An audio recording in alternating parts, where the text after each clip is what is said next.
They humiliated all the nannies and refused to eat anything. Until she appeared.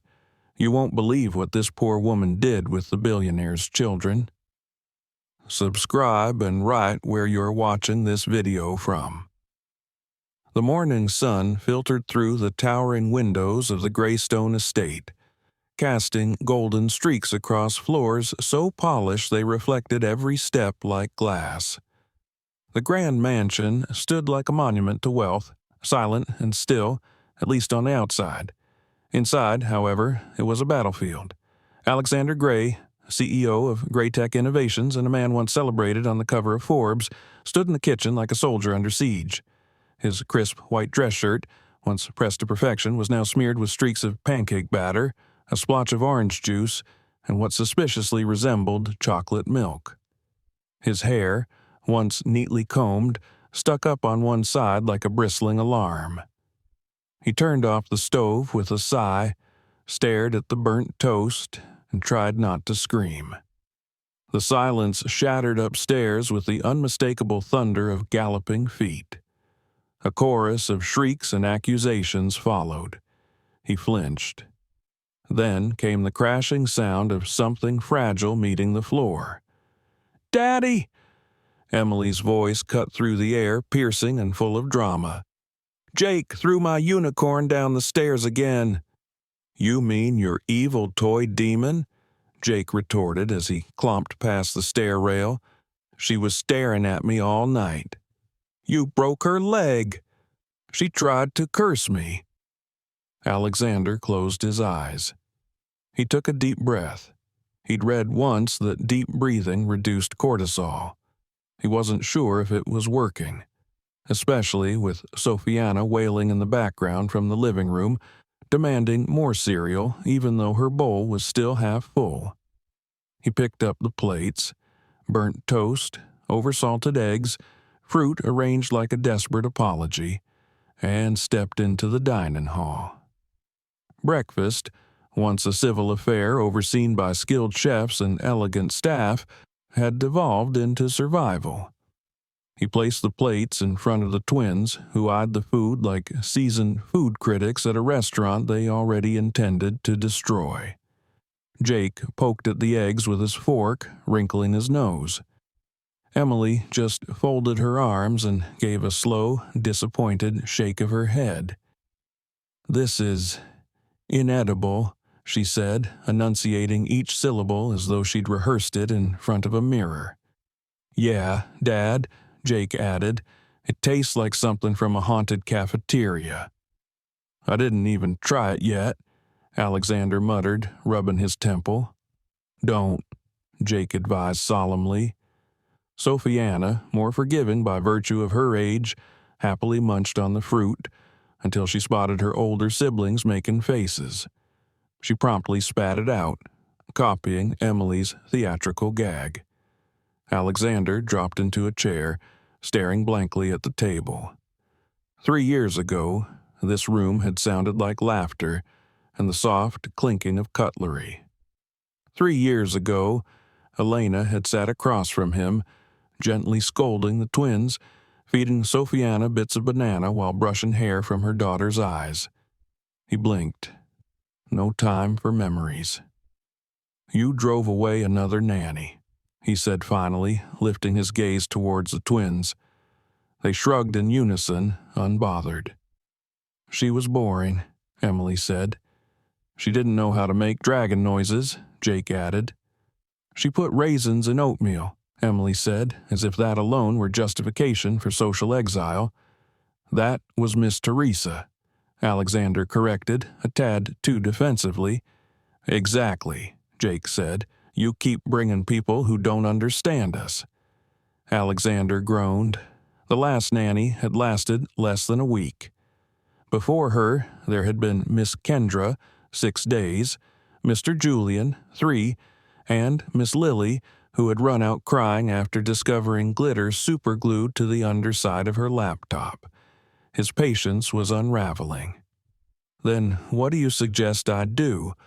I've tried every agency, every expert, every child care guru in the state." Jake leaned back in his chair with the air of a bored prince. "We don't need a nanny." "We're self-sufficient," Emily chimed in, crossing her legs like she was in a board meeting.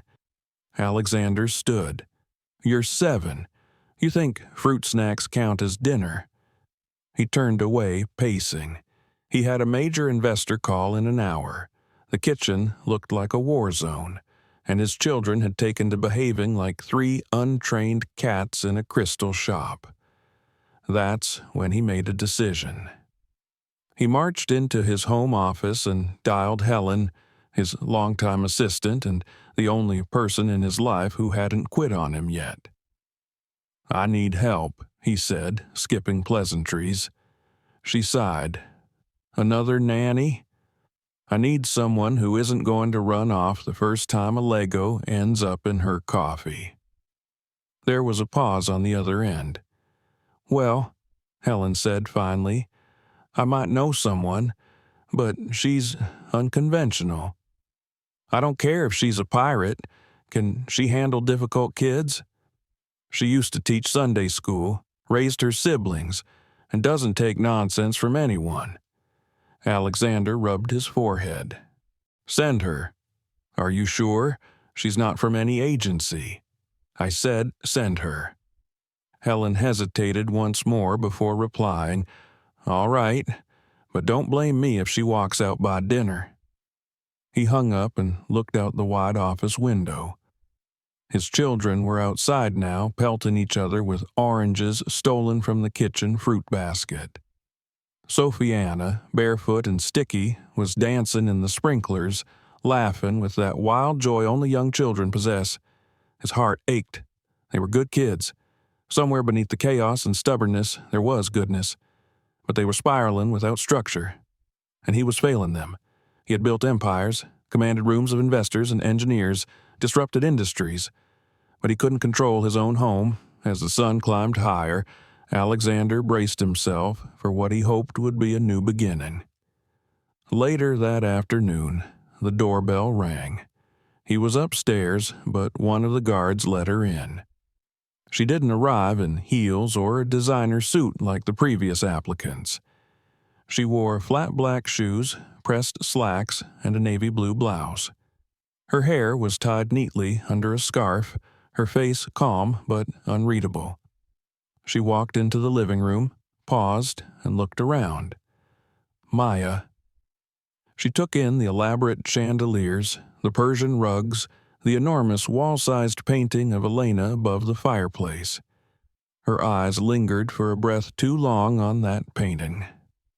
Then the twins noticed her. "Are you the new prisoner?" Jake asked, arms crossed. Emily appraised her like a scientist examining a bug. "Who let you in?" she asked. Sophiana ran up, staring silently. Maya looked at each of them in turn. She didn't flinch. She didn't smile falsely or introduce herself with a cheery tone. She only said, "I'm here to help. Whether you let me is your choice." Alexander stepped down from the stairs. He was still in his wrinkled work shirt. He paused at the bottom step, watching. Maya turned. Their eyes met. He saw no fear in hers, only quiet certainty. "Mr. Gray," she said. He nodded. "They say your children are unmanageable," she added plainly.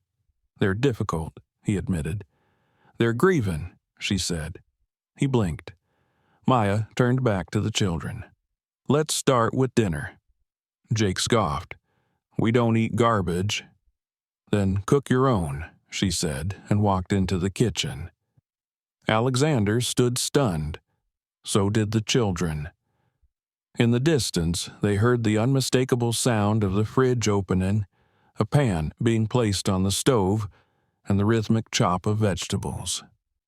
Maya had arrived, and for the first time in years, something in the Gray household shifted. Not loud, not dramatic, just a quiet click, like the turn of a key in a long-sealed door. The sun had barely crept above the treetops the next morning when the walls of the Greystone estate once again quivered with life, or more accurately, with mischief. Maya had slept in the modest guest room on the east side of the mansion, a space once designed for weekend guests and rarely used since Elena's passing. It was elegant, quiet, and impersonal, furnished with cool marble surfaces, beige curtains that let in hesitant morning light, and silence thick enough to cut with a knife. She rose early, as she always did, with the precision of someone long accustomed to working before the world stirred. She bathed, dressed in simple but neat clothes, tied her hair back in the same scarf, and headed toward the heart of the house, the kitchen. It was still, for now. She opened the fridge, took stock of the ingredients: half-used cartons of milk, cheeses of every variety, avocados left too long on the shelf. There was an abundance of things, but little order. She chose eggs, onions, a few tomatoes, and fresh herbs, and started cooking. By the time the house began to rouse, the scent of sizzling onions and warm bread drifted down the halls. It was a scent that should have reminded the children of something comforting, something human. Instead, it triggered resistance. Emily was the first to appear, arms folded, eyes narrowed, her pajamas a tangle of pink frills and rebellion. She hovered by the doorway of the kitchen, as though Maya were cooking poison. "That smells weird," Emily said, nose twitching. "That's breakfast," Maya answered without turning. She cracked an egg with practiced ease, letting it sizzle into a warm skillet. "I only eat pancakes shaped like animals," Emily continued, arms still folded, "and I don't like tomatoes. Then today you'll try something different." Emily blinked. No coaxing, no apology, just fact. Jake followed a moment later, dragging his feet. He gave the kitchen a once-over and immediately spotted the lack of electronics. "Where's the toaster?" he asked. "In the pantry," Maya replied. "I put it away." "Why?" "Because you're going to learn to eat something that didn't come frozen or in a box." Jake looked scandalized. "We don't eat food cooked by strangers," he declared. Maya finally turned, meeting both their eyes. "Then you'll go hungry." It wasn't a threat. There was no fire in her tone, only clarity. The children stood there, baffled. Most nannies would have begged, negotiated, or given up entirely by now. Not Maya. She returned to the stove, humming quietly, her back turned but her presence undeniable. By the time Sophiana wandered in, sleepy-eyed and dragging her favorite blanket, the kitchen had filled with a warmth it hadn't seen in months. She climbed up onto the stool and reached for a slice of bread. Maya slid a plate in front of her wordlessly. The child munched happily, blissfully unaware of the tension building between her older siblings and their new caretaker. Alexander entered then, hair damp from a rush shower, tie hanging loose around his collar, coffee in hand. He paused, observing the scene. Two of his children stood silently, watching a woman they'd already attempted to dethrone, while the youngest nibbled peacefully. "Good morning," he said cautiously.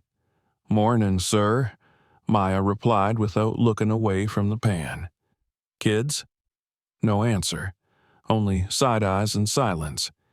He sighed and turned toward the espresso machine, giving up on small talk. Later that morning, the real test began. With no staff to supervise, Maya declared a new schedule.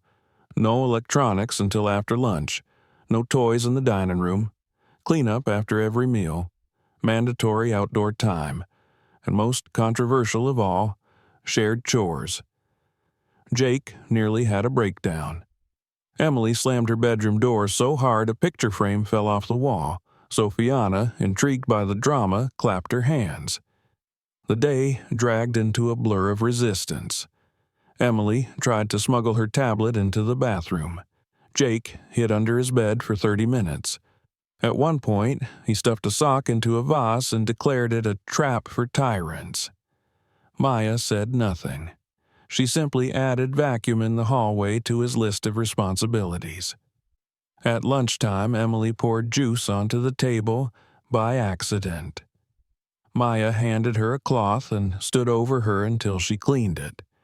Jake refused to eat vegetables. Maya gave him a glass of water and walked away. They were stunned. No shouting, no pleading, just stillness and expectation. By the end of the day, the children were exhausted, not physically, but mentally. They had tested every known method of defiance, and their new nanny had not flinched. No one had done that before. Upstairs, Alexander took a call from his general counsel while half listening to the muffled ruckus below. When the call ended, he leaned against the doorframe of his office, thinking. He hadn't spoken much to Maya. He hadn't needed to. Her presence had already shifted the dynamic in the house. Whether that shift would last remained to be seen. That night, after the children were tucked in, begrudgingly, resentfully, Maya sat alone in the kitchen, sipping chamomile tea. She was tired but not weary. She had seen worse days, much worse. She thought of her old apartment, of the worn photo by her bedside, of the Sunday school classroom she hadn't visited in 2 years. She thought of silence, not as absence, but as space to breathe. Outside, Alexander walked past the kitchen on his way to the library. He paused when he saw her. For a moment, he considered saying something. Thank you, perhaps, or how was it? But he didn't. He watched as she leaned back in her chair, eyes half closed, and drank her tea as though it were the only thing anchoring her to this earth. Upstairs, Jake tossed and turned. Emily whispered into the dark, wondering aloud if Maya had ever been a witch. Sophiana, pressed against a stuffed bear, whispered, I like her. Morning would come again, with its chaos and challenges, but for the first time in a long while, the house was still. The next day began even earlier. Maya prepared oatmeal with honey, fresh fruit on the side. She set the table neatly, then went to knock on the children's doors. She didn't wait for permission. She knocked, opened, and said, Time to wake up. Jake groaned and pulled the blanket over his head. Emily hissed like a vampire. Maya opened curtains with dramatic efficiency, letting sunlight flood the room. There would be no lazy mornings anymore. Sophiana came down smiling. Jake came down grumbling. Emily stayed upstairs until Maya returned with a cold towel and a look that ended all protests. Breakfast passed with more chewing than arguing. No compliments, but no flying forks either. Maya took that as progress, but rebellion always finds new form. By mid-morning, Emily orchestrated a fake injury to get out of doing her reading. Jake plotted a Lego invasion of the kitchen. Sophiana tried to feed grapes to the goldfish. Maya responded with quiet authority. No shouting, no emotion, just unwavering presence. You can be mad, she told Emily, helping her with her bandaged wound, but you'll still do your work. But I hate reading, Emily shouted. I hate cleaning oatmeal off the walls, Maya said, not missing a beat. Jake laughed. By afternoon, a truce seemed to form. Not spoken, but understood. The children weren't ready to accept her, but they were watching. Alexander returned home early that evening, briefcase in hand, and walked into the kitchen to see all 3 children sitting at the table eating soup. The television was off. The floor was clean. He looked at Maya. She met his gaze. They were hungry, she said. He nodded, sat down, and reached for a spoon. Emily watched him cautiously, then whispered something into Jake's ear. He whispered back. Sophiana giggled. Dinner continued. Later that night, Alexander stood by the window of his study, looking out over the garden. The estate was peaceful. Lights glowed softly in the hallways. For the first time since Elena died, The house didn't feel haunted. It felt inhabited. He didn't know what Maya's story was. He didn't ask. But something told him. She wasn't here just for a job. She was here because she had nowhere else to be. Or maybe she was exactly where she was meant to be. He turned off the light and walked down the hallway. In the guest room, Maya sat on the edge of the bed, hands resting in her lap. She closed her eyes and exhaled slowly. It had only been one day, but the war had begun. And for the first time, it seemed the house might win. The third morning began like the ones before, but there was a certain tension in the air, unspoken yet thick enough to feel. The mansion, for all its grandeur, seemed to hold its breath as Maya entered the kitchen in her steady, unhurried pace. She wore the same plain shoes and her scarf pinned just as tightly as the day she had arrived. Her movements were deliberate, measured, and completely devoid of fear. She had seen chaos before. She had lived with it, slept beside it, and made it kneel. What she faced now, 3 grieving, ungoverned children, was simply another storm to endure. The air was still cold, with early morning silence as she chopped parsley and cracked eggs into a bowl. The house was silent, but not for long. Thuds echoed from above, the telltale sign that Jake was awake, stomping through his room like a boy giant. Emily's muffled shouting followed. Another argument this time, likely about closet space or toothbrush color. Maya didn't rush. She whisked the eggs with slow, rhythmic strokes, letting the storm upstairs rage as it needed to. The day before, the children had complied, barely. They had eaten her food, attended to chores with minimal sabotage, and even participated in an impromptu reading session where Jake pretended not to enjoy the phantom toll booth, but kept reading over her shoulder. It had been a day of small victories, which Maya, with the precision of someone who knew not to celebrate too early, took with the quiet dignity of a marathoner who knew the real climb came halfway through the race. When the children finally emerged, they came with new weapons. Jake had drawn what he proudly called the Anti-Maya Code, a list of outrageous demands including no chores ever, ice cream before dinner, and a dragon as pet. Emily had painted a sign on pink poster board that read, "This house is not a jail," and taped it to the refrigerator. Sophiana, confused but enthusiastic, had drawn a smiling sun and taped it next to Emily's sign, declaring it for balance. Maya read Jake's list in silence, gave Emily's protest a single nod, and simply said, "Breakfast is ready." "We won't eat unless our demands are met," Jake said dramatically. "Fine," Maya replied. "You'll clean with an empty stomach." They blinked. No one had ever called their bluff before. "Do you even care about us?" Emily asked, arms crossed, eyes daring. "I care enough not to let you grow up into people no one can live with," Maya said plainly. Jake dropped his sign. Emily scoffed but sat down. Sophiana climbed into her chair, took a spoon, and smiled. "I like her eggs." It was the first smile of the day. Later, as they made their beds with forced sighs and theatrical moaning, Maya stood in the hallway and watched. She didn't supervise with glares or nagging. She just stood, present, real, silent.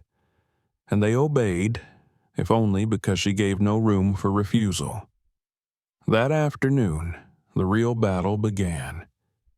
Jake decided to test the limits of her patience. While Maya was vacuuming the hallway, he sneaked into the kitchen and poured a bottle of dish soap into the dishwasher. 10 minutes later, the kitchen floor was covered in a sea of bubbles. Emily joined in the laughter, sliding through the foam in socks, pretending to be on a winter slope.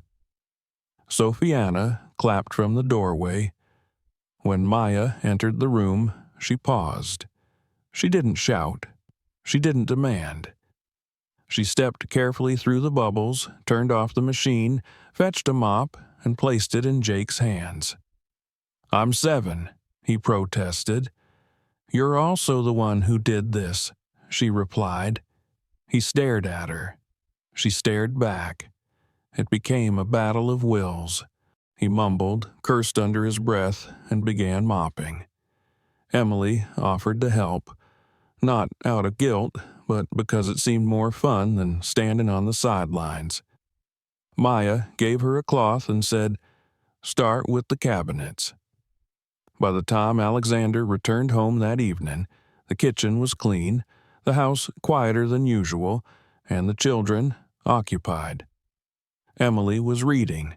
Jake was sketching something in a notebook. Sophiana had fallen asleep on the couch.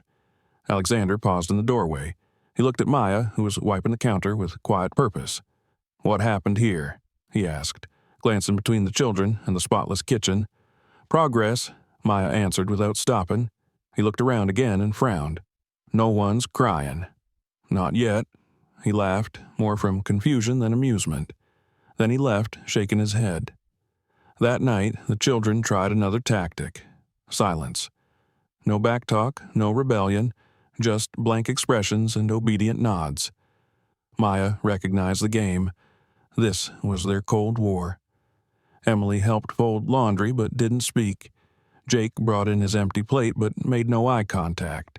Even Sophiana seemed subdued. Maya gave them space. Sometimes resistance came in silence. She'd seen it before, in Sunday school kids, in abandoned cousins, in herself. But on the 5th day, she fought back. At precisely 3:30 p.m., she entered each of their rooms and collected every toy, every tablet, every console and remote control. She placed them in a large storage bag, zipped it shut, and hid it. When the children returned from school, they sensed it instantly. The living room was too clean, their bedroom shelves too empty. "Where's my bunny?" Emily cried. "My race car," Jake shouted. "My Xbox." Sophiana began to sniffle. "My dolly." They searched frantically, under beds, inside closets, behind curtains. Maya sat on the couch, sipping tea. "Our stuff is missing," Jake declared, breathless. "Someone stole our things," Emily added. Maya widened her eyes in mock alarm. "Really? From inside the house?" "We need to call the police," Jake said. "I already did," Maya replied, picking up her phone. "They're sending someone, next week." "Next week?" Emily shrieked. "They said it's not a high-priority crime." Jake stomped. Emily teared up. Sophiana started crying in earnest. "Sit," Maya said firmly. They sat. "You think you're punishing me?" Jake muttered. "No," she said, "I'm protecting you from yourselves." They stared. "You treat people like garbage," she said, her voice low but not unkind. "You break rules, scream insults, spill food, and laugh when others cry. That ends now." "Why?" Emily asked. "Because your father hired me to help you, and helping doesn't always feel like hugs and hot cocoa." There was a long silence. Then, slowly, she added, "I know you're hurting, but you don't get to turn your pain into cruelty." Jake looked away. Emily said nothing. Sophiana sniffed. "If you want your things back," Maya said softly, "start showing that you deserve them." The next morning, Jake made his bed without being asked. Emily helped Sophiana get dressed. They ate breakfast without complaint. No thank yous, no smiles, but they obeyed. At lunchtime, Jake asked, "Did the police say anything else?" Maya replied, "Yes. They asked if the children in this house were behaving better." He blinked. "What did you say?" "I said I was hopeful." That night, she returned their toys. One by one, she placed them on the living room floor. Emily hugged her bunny. Jake clutched his remote. Sophiana danced with her dolly. They said nothing, but later, when Maya walked past the hallway, she overheard Emily whispering to Jake, "She's like magic, but scary." "Like a nice witch," Jake replied. Maya smiled to herself and kept walking. It had only been 1 week, but the house had begun to change. By the time the second week arrived, something unspoken had shifted within the walls of the Greystone mansion. It wasn't that the children had transformed overnight into perfect angels. They still bickered over the last piece of toast, still rolled their eyes when asked to do their reading, and occasionally staged minor rebellions over bedtimes. But the storms that once ravaged every hallway had begun to quiet. In their place, something tentative took root, uncertain, fragile but real. The chaos was retreating, and in its absence, silence revealed itself not as emptiness, but as space for something deeper. Maya sensed it first, not in the obvious ways, but in the quiet details most adults overlooked. Emily, for example, had started brushing her hair before breakfast, smoothing each curl with painstaking care, only to clip in a tiny pink barrette shaped like a flower. She never spoke of it, but Maya noticed the way her fingers lingered on the barrette longer than necessary, like it was a piece of something lost. She also noticed that Emily only wore it on Tuesdays and Thursdays, the same days her mother used to pick her up early from school for ballet. Jake, on the other hand, had taken to sitting on the back steps after dinner, staring at the overgrown garden. At first, Maya thought he was simply sulking, refusing to do the evening chores. But when she walked past once, he was holding a small wooden box, and though he didn't open it, he sat perfectly still, shoulders tense, jaw locked, like he was guarding something sacred. He never said what was in it, and she never asked. She understood the language of grief, how it spoke not in words, but in rituals. Even little Sophiana, who had seemed to adjust the quickest, revealed her own shadows. One night, Maya passed her room and found the girl curled in bed, whispering to a picture frame she clutched to her chest. It was a photo of Elena, smiling in a sunlit garden, holding Sophiana as a baby. The child wasn't crying. She was talking, as if updating her mother on her day, telling her about the soup she liked, about the time Jake helped her tie her shoes, about how Maya made pancakes with smiley faces.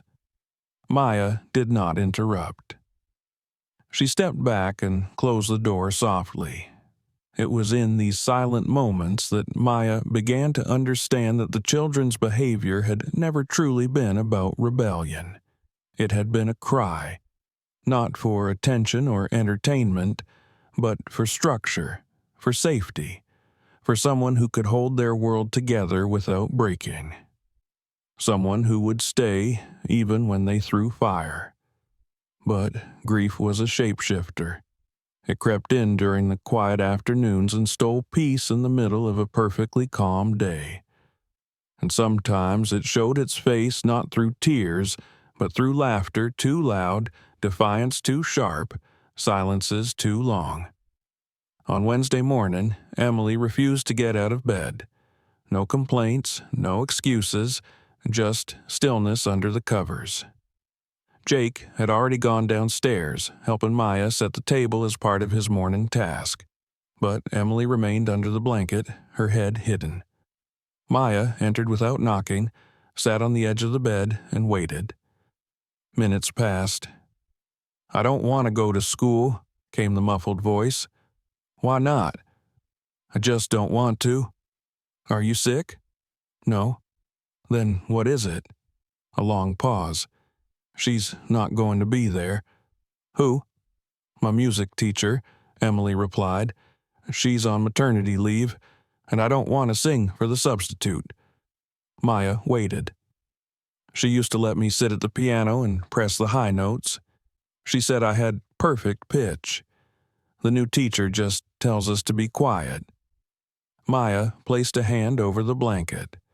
"Then you don't have to sing today, but you do need to go. We don't hide from disappointment."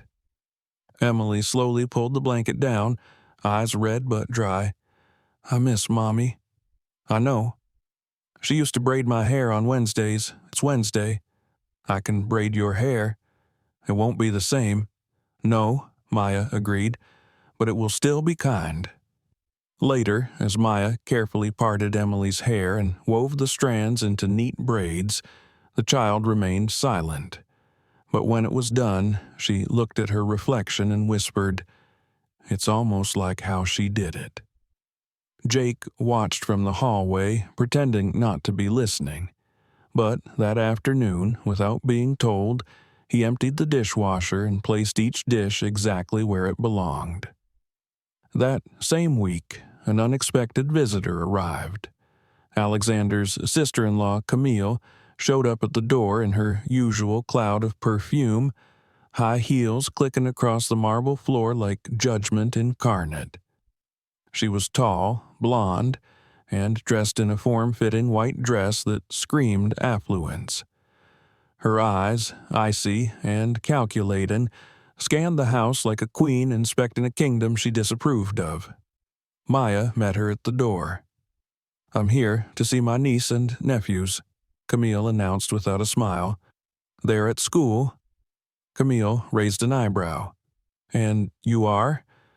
"I'm the house manager and nanny," Maya replied, voice even. Camille looked her up and down.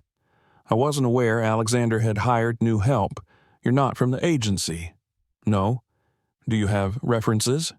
"Yes." "May I see them?" "No." Camille's eyes narrowed. "I see. Well, I'll wait for Alex then."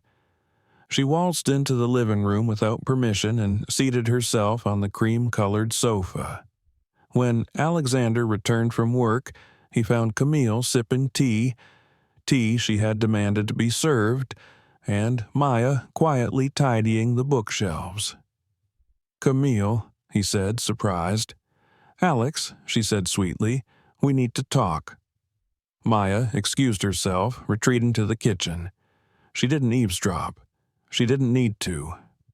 Camille's voice rose soon enough. "I'm concerned about this woman you've brought into your home.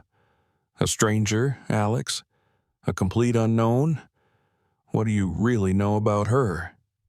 "She's exactly what the children need," he replied, his tone clipped. "She's not Elena. She doesn't even look like us." "She doesn't need to," Camille scoffed. "What are people going to say? You let a woman like her raise your children in your wife's house? Elena came from a family of culture. This is not culture." Maya, in the kitchen, heard every word. That night, she packed a small overnight bag. When Alexander saw it beside the door, he confronted her. "You're leaving?" "I don't want to cause friction. Camille doesn't live here. My children do. She's their aunt. And I'm their father," he said, his voice firm. Maya paused. "Your children deserve peace. They have more peace now than they've had in years. That's because of you." The bag remained by the door, but Maya did not touch it again. The next day, the children overheard a conversation between Camille and the driver. "She'll be gone within the week," Camille said with smug satisfaction. "They never last." That evening, during bedtime, Emily asked, "Are you leaving us too?" Maya looked at her. "Do you want me to?" Emily shook her head violently. "You're the only one who doesn't treat us like glass." Jake, standing in the doorway, added quietly, "If you leave, I'm going with you." Maya blinked. Sophiana hugged her leg. It was in that moment that Maya understood she was no longer just a caregiver. She was a root taking hold in soil that had never been given the chance to heal. That weekend, Maya took the children to the park. No screens, no distractions, just a picnic, a few books, a soccer ball, and laughter. They ran, they tripped, they scraped knees, they shared fruit. They lay in the grass and watched clouds. Alexander joined them later, dressed casually in jeans and a t-shirt. He kicked the ball with Jake, helped Emily climb the rope tower, and carried Sophiana on his shoulders. As the sun began to set, Maya sat on the blanket, watching the family she had somehow become part of. They didn't need magic. They didn't need perfection. They needed presence. And she was here. For now, she was enough. Rain fell steadily outside the mansion on a quiet Thursday morning, drumming against the tall glass windows with a rhythm both calming and relentless. The children had gone off to school with their umbrellas and backpacks, bundled in raincoats, giggling at the puddles they were warned not to jump in. Maya stood by the kitchen window, sipping tea, watching the gray sky stretch endlessly beyond the gardens. The calm of the morning didn't soothe her the way it once might have. Something hung in the air, thick, unseen but real. A premonition. In the last 2 weeks, the gray stone house had transformed in ways no one outside its walls could have imagined. The children had found rhythm. They now made their beds in the mornings, put away their dishes without prompting, and even, on rare, tender days, offered Maya small tokens of affection. A bracelet of beads from Sophiana, a drawing from Jake, a clumsily folded paper crane from Emily that still sat on Maya's bedside table. The house had grown quieter, but not dull. There was laughter, occasional bickering, shared meals, long evenings with puzzles and books. For the first time in 3 years, it felt like a home again. Alexander, though still deeply consumed by the demands of his company, had started carving out time in the evenings. He began coming home earlier, showing up to dinners, occasionally even reading bedtime stories. He was changing, too, though he would never admit it aloud. Maya saw it in the way his shoulders seemed less burdened when he stood in the living room, watching his children curled on the couch. He no longer wore the expression of a man surrounded by strangers. He looked like a father again. But peace, as Maya knew from experience, was always temporary. And on that particular Thursday, it shattered before noon. Camille returned. She wasn't alone this time. She arrived with 2 sharply dressed women, executives from one of the city's child welfare agencies. The pretense was a wellness inspection, triggered, according to Camille, by deep concerns raised over the suitability of Maya's employment. They stepped into the house with polite smiles and notepads, their eyes scanning everything from the children's artwork on the fridge to the framed photographs on the piano. Maya met them calmly, answering their questions, guiding them through the rooms, offering them coffee without hesitation. But beneath her quiet surface, her heart pounded with something she hadn't felt in years, the weight of injustice creeping back through the cracks. She had seen this before, heard these voices, the soft tone wrapped around a hard judgment, the feigned curiosity masking contempt. It was not about care, it was about control. The women asked to speak with the children. Alexander, who had arrived early upon hearing Camille's plan, insisted on being present. The twins were pulled aside one by one, asked clinical questions in the soft, sing-song voices of adults who believe children are puzzles to be decoded. Did they feel safe? Did they ever feel scared? Did Maya ever raise her voice? Did she ever touch them in a way that made them uncomfortable? Emily furrowed her brows in confusion. She makes us brush our teeth and clean our rooms. Is that bad? Jake narrowed his eyes and crossed his arms. She tells us the truth. Adults don't like that. Sophiana simply said, she makes the best soup in the world, and ran off before more questions could be asked. The interview ended with polite nods, but Maya knew what she had seen in their eyes. Doubt. The kind not built on evidence, but on expectation. Doubt that a woman like her belonged in a house like this. Later that evening, Camille returned alone. She waited in the living room, perched like a cat on the edge of the white velvet settee, her legs crossed tightly, her lips pursed. Alexander came down the stairs, his jaw set. "What are you doing here again?" "You should thank me," she said coolly. "I'm protecting your children." "From what?" he asked sharply. "From bad optics, from gossip, from whatever skeletons that woman keeps buried?" Alexander didn't blink. "You're not protecting them. You're controlling them." Camille stood. "I loved Elena like a sister." "I know, but Elena wouldn't have approved of what you're doing now. She'd have seen what I see."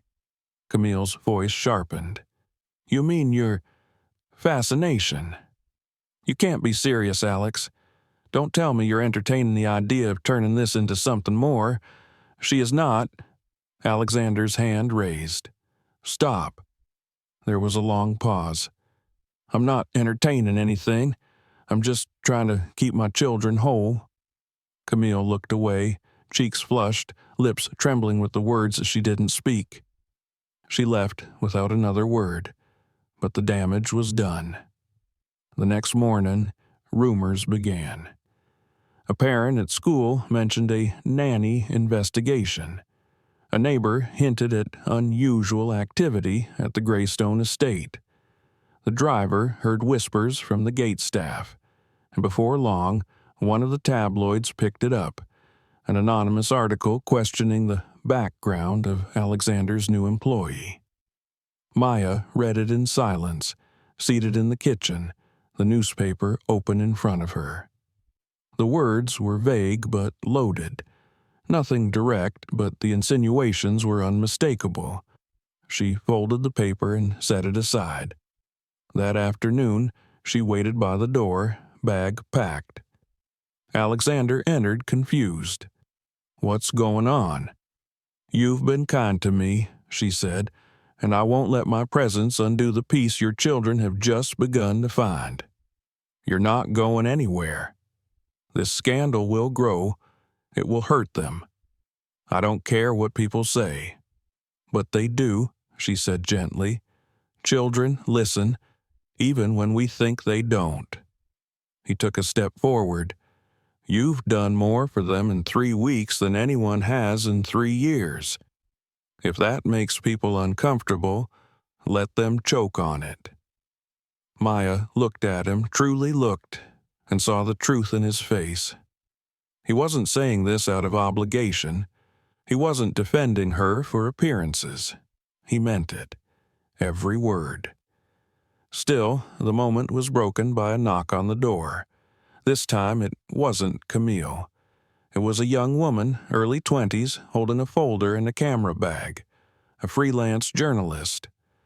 "I'm doing a piece on modern childcare dynamics," she said. "I'd love to ask a few questions, off the record." Alexander narrowed his eyes.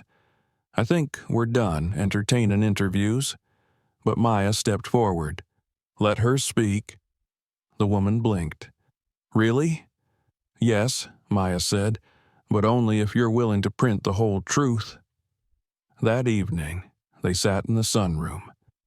The children listened from the hallway as Maya spoke, not just of her job, but of her story, her past, her lost child, her years of navigating a system designed to discard women like her, the grief she carried like a second skin, the reason she'd come here, not for money, not for comfort, but for purpose. The journalist asked quietly, "Why stay, after everything?" Maya looked toward the living room where Emily's drawing still hung on the wall, a stick figure labeled "My Real Family." "Because they make me remember I'm still capable of love."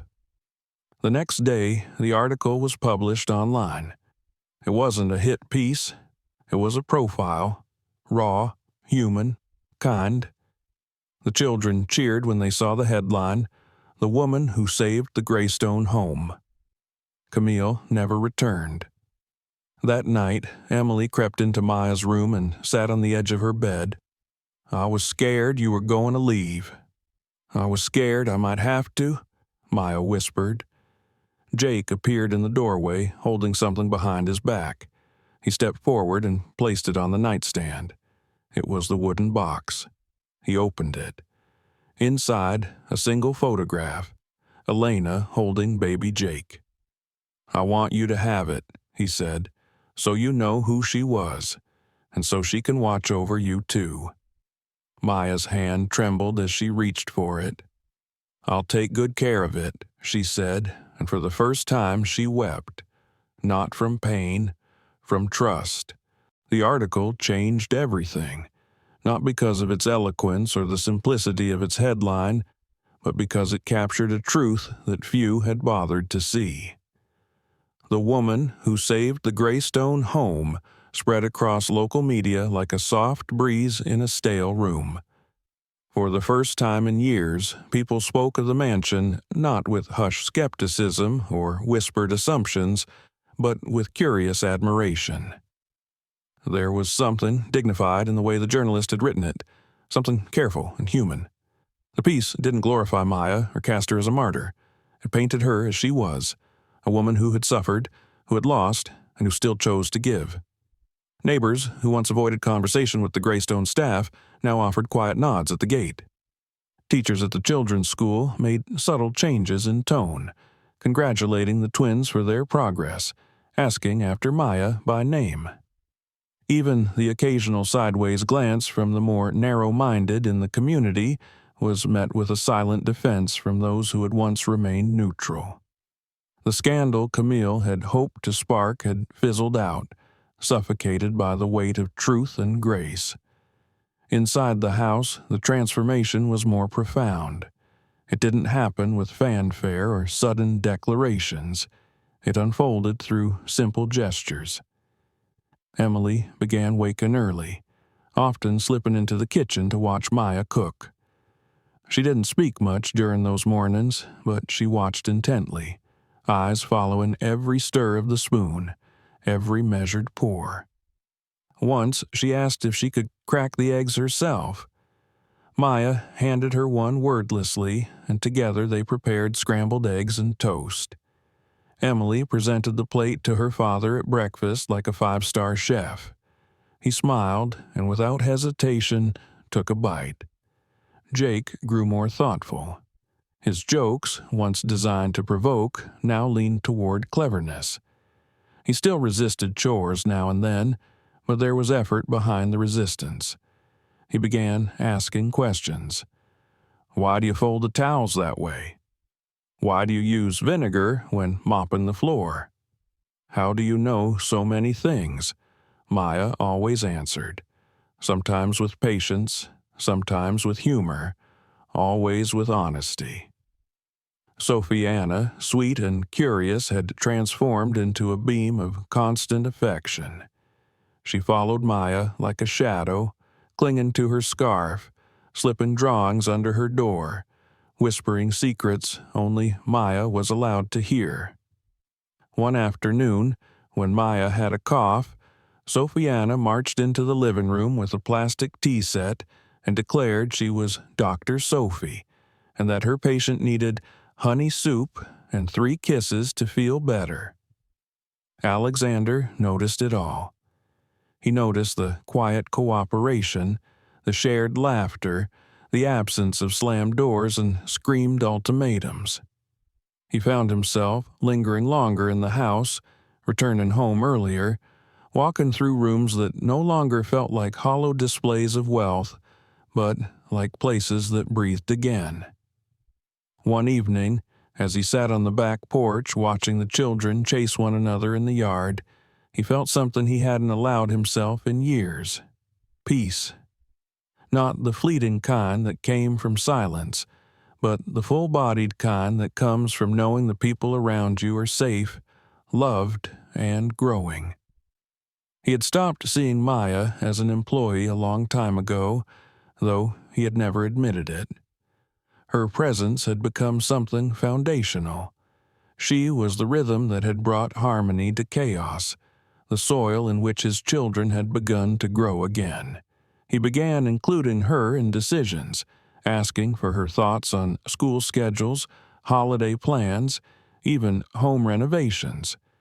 She never imposed her opinions, but he always found value in her insights. One evening, just after the children had gone to bed, Alexander knocked gently on the door of the guest room. Maya looked up from the book in her lap, surprised. "I wanted to talk," he said. "If you have a moment." "Of course," she replied, setting the book aside. He stepped into the room, hesitated, then sat in the armchair by the window. The lamp beside him cast a soft glow across his face, making him look younger, less burdened. "I don't think I've said thank you," he began.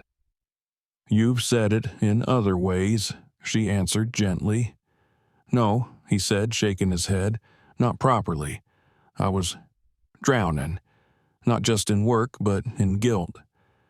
I couldn't look at the children without seeing what they'd lost, what I'd failed to protect.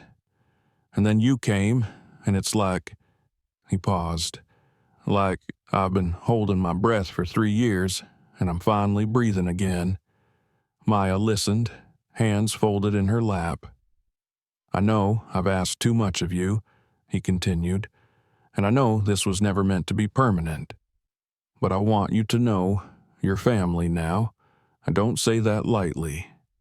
She nodded, her throat tight. Later that night, when she returned to her room, she found a small envelope on her pillow. Inside was a folded note in Emily's handwriting.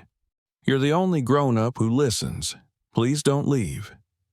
Beside it was a key, a real one, to the house, not to the staff entrance, to the front door. Weeks passed.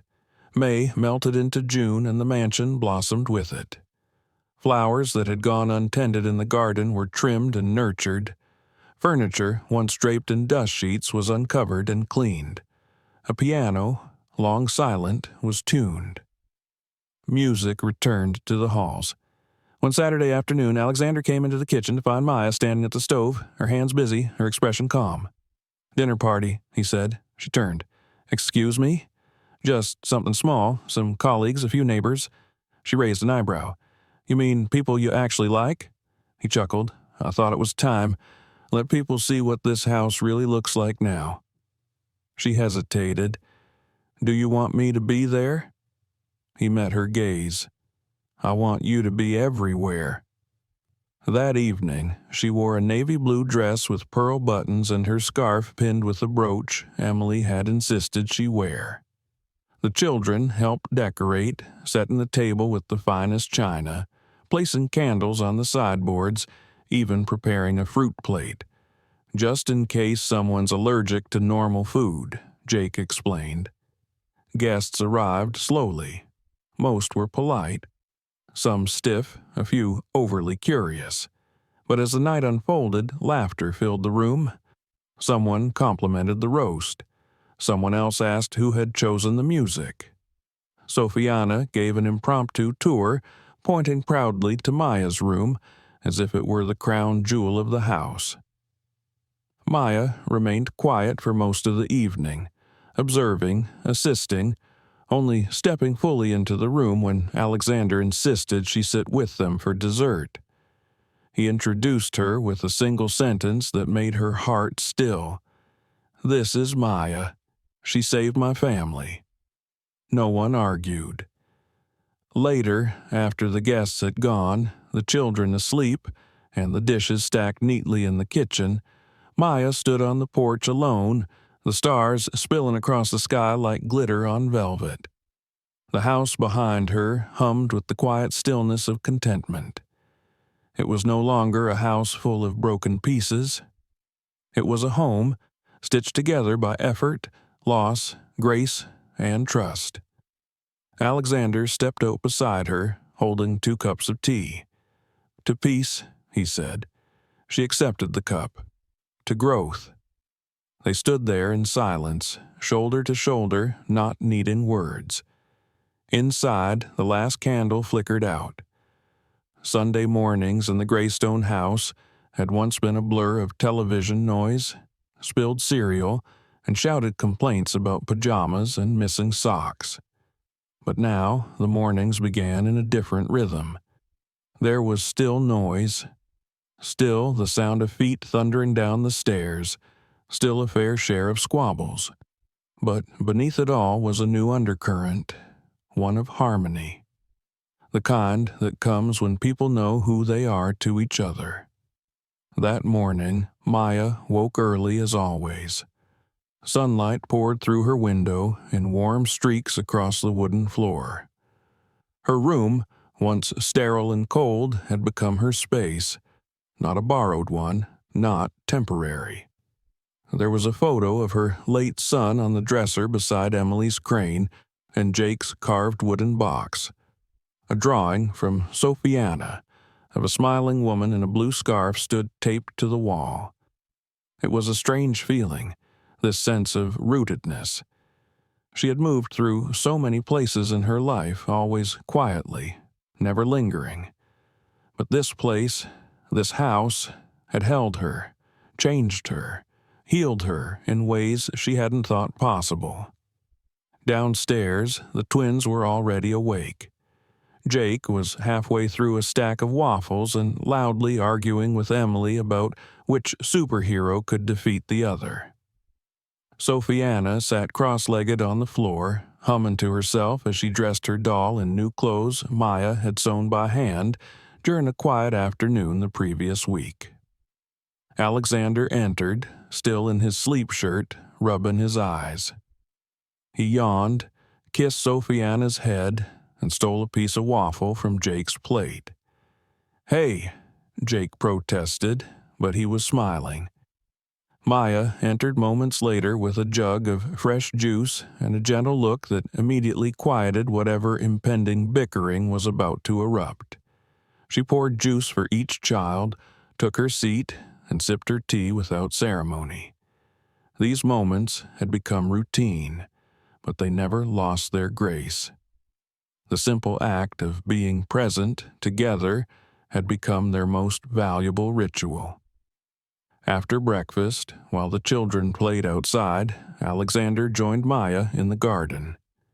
They walked slowly through the winding paths, pausing by the hydrangeas and the little bird bath Emily had insisted needed pink rocks because birds like color. There was no rush. For once, the world felt unhurried. "She asked me last night if you were going to stay forever," Alexander said softly. Maya looked at him. "Emily," he clarified. She was nervous. "I could tell. I think part of her still doesn't believe good things last." Maya nodded. "I know the feeling." He stopped walking and turned to face her. "I told her I hope so. But I also told her it's your choice. You don't owe us anything." "I don't feel like I owe you," Maya said quietly.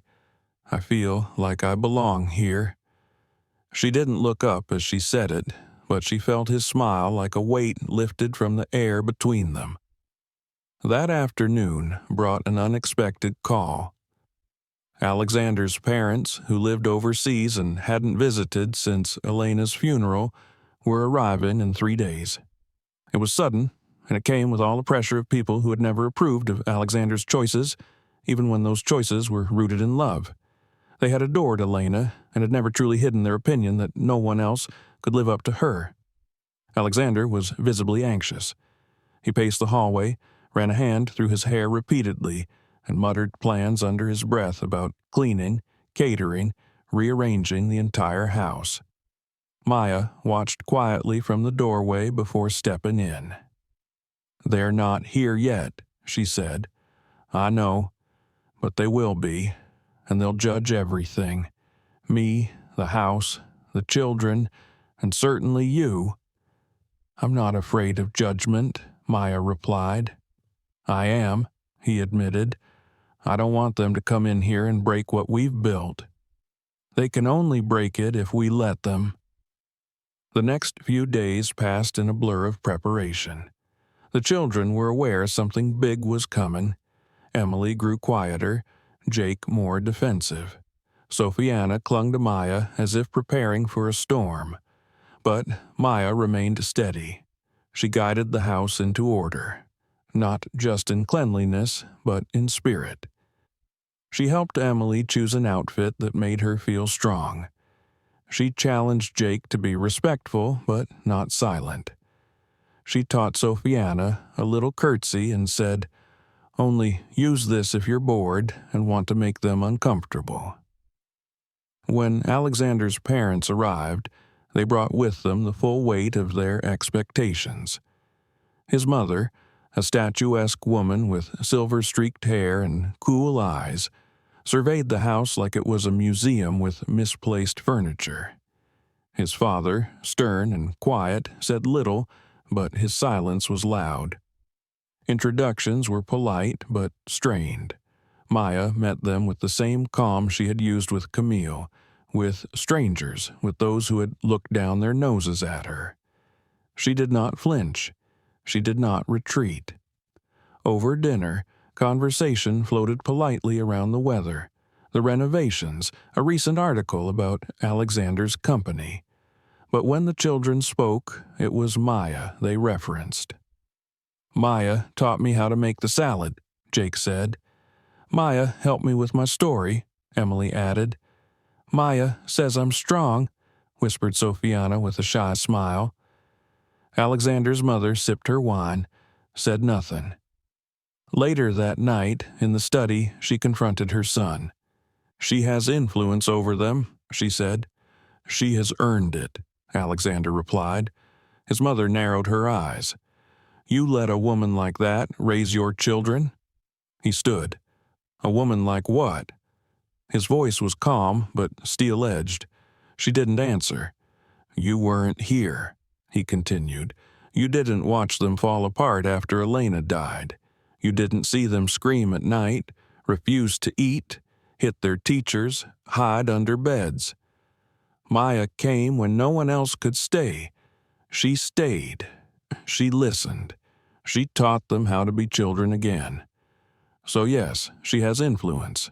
She deserves it." His father, who had remained silent, cleared his throat. "I saw the article," he said. "She's not what I expected." "She's better," Alexander replied. That night, Maya sat outside on the veranda, alone under the stars. She heard footsteps and looked up to find Alexander's mother approaching. The older woman didn't sit, just stood quietly for a long moment. "They talk about you like you're made of gold," she said. "They talk about me because I don't leave." The silence stretched. "I was wrong to judge you so quickly," she said finally. Maya met her gaze. "I'm not asking for your approval," she said, "only your respect. You have it." The next morning, at breakfast, the mood was different, lighter. The tension had eased, and when Alexander's parents left 2 days later, they did so with soft goodbyes and a promise to return soon. In the days that followed, life settled again, but now with a stronger foundation. Maya was no longer seen as temporary. She had been tested, by the children, by the press, by family, and she had stood firm. There were no more whispers, no more doubts. She belonged. On a rainy Tuesday, a package arrived, a large, flat envelope with Maya's name on it in bold print. Inside was a certificate, an official document from the state finalizing her permanent employment with the family, not as domestic staff, but as legal guardian and educator, a title rarely granted in private homes. Attached was a note in Alexander's handwriting, "For everything you are, for everything you've given." That evening, the children threw her a party. Balloons, cake, handmade crowns. Jake wrote a speech. Emily read a poem. Sophiana sang a song that made no musical sense but ended with, You're our bestest grown-up." Maya cried for the first time in front of them. They hugged her so tightly she could barely breathe. Later, after the noise had faded and the children were asleep, Alexander stood in the kitchen with her, leaning against the counter. "I was going to wait," he said. "For what?" "To ask you to stay. Not just in the house, in our lives." She turned to him slowly. "You don't have to say anything now," he said. "I just wanted you to know." "I'm not going anywhere," she whispered. Outside, the rain fell steadily. Inside, a new home had been built, not from bricks, but from trust, forgiveness, and the decision every day to stay. If you enjoyed this story, make sure to subscribe for more. Check out the next video and explore other stories on the channel. And don't forget to share this video with someone who needs to see it.